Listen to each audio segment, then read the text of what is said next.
Vous êtes-vous déjà demandé pourquoi certains objets du quotidien étaient colorés? C'est principalement dû à certaines molécules qui sont présentes dedans, comme par exemple le bêta-carotène dans les fruits et légumes, qui permettent d'absorber la lumière et donc de colorer ces aliments. Mais il existe également la fluorescence. En effet, ces molécules peuvent absorber la lumière et ensuite la réémettre sous forme de photons et émettre une autre couleur. Mais comment expliquer ce phénomène physique? Pour comprendre ces phénomènes, on s'intéresse au niveau électronique des molécules étudiées, et ces niveaux électroniques sont représentés sur des diagrammes qu'on appelle de Perrin-Jablonski. Et c'est les transitions entre ces niveaux énergétiques qui nous intéressent.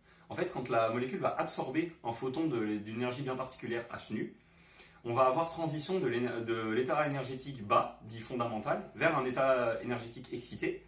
Et c'est cette transition en fait d'absorption d'une couleur qui va donner la couleur à la molécule. Par exemple, si elle absorbe du rouge, elle va devenir verte. Ensuite, il peut y avoir des excitations, soit une excitation non radiative qui va faire perdre de l'énergie au système, et ça on ne le verra pas à l'œil nu, soit des excitations dites radiatives, et ça c'est la fluorescence, c'est-à-dire que la molécule va réémettre un photon d'énergie inférieure à l'énergie absorbée, et donc quand on l'excite à une couleur, elle réémet une couleur qui va être décalée vers le rouge. Pour montrer cela, on va étudier deux produits du quotidien que sont le Monsieur Propre et le Stabilo, sous leur forme bleue et jaune, à partir desquels on va réaliser des solutions aqueuses qu'on va étudier par spectrophotométrie et fluorimétrie. Dans un premier temps, on s'intéresse aux produits de couleur bleue, dont on réalise des solutions aqueuses afin de pouvoir faire des spectres d'absorbance. Ces produits n'étant pas fluorescents, on ne va pas réaliser de spectre d'émission. Puis on réalise des spectres d'absorbance d'une échelle de teinte du bleu brillant, le colorant qu'on utilise pour comparer à nos résultats. On rassemble ici les spectres d'absorbance de nos trois produits bleus, le fluo, le Monsieur Propre et le bleu brillant, et on constate immédiatement qu'il y a effectivement recouvrement. Avec le fluo, le recouvrement est assez simple à voir, et on a la même bande d'absorption avec le même lambda max. Avec le Monsieur Propre, c'est en fait l'épaulement qui va correspondre à la bande d'absorption du bleu brillant. Et il y a une autre bande avec un lambda max autre qui est représentée par un autre colorant bleu qui n'est pas le bleu brillant. En passant à l'étude des produits jaunes, on remarque tout d'abord que ces solutions aqueuses sont fluorescentes sous lampe UV. On va alors commencer par étudier leur spectre.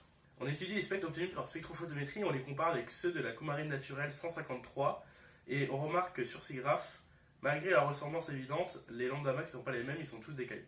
Il y a donc un décalage entre les bandes d'absorption et en fluorimétrie, on retrouve ce décalage entre les bandes d'émission. Ce qui signifie donc que les composés colorés de ces trois produits ne sont pas les mêmes. Pour conclure, on a pu voir que le colorant bleu brillant E133 était bien le colorant utilisé dans le fluo et dans le Monsieur Propre. Par contre, pour le colorant jaune, la coumarine 153, ce n'est pas le colorant utilisé puisqu'on voit que les pics lambda max sont complètement décalés.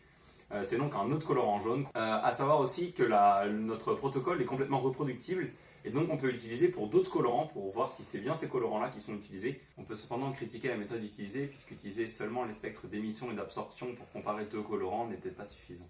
Pour finir, on tenait à remercier Jonathan Pierre, Karine Julien et Pierre Rodbert pour leur accompagnement lors de ce TP et toute l'équipe technique du laboratoire du PPSM de l'ENS Paris-Saclay.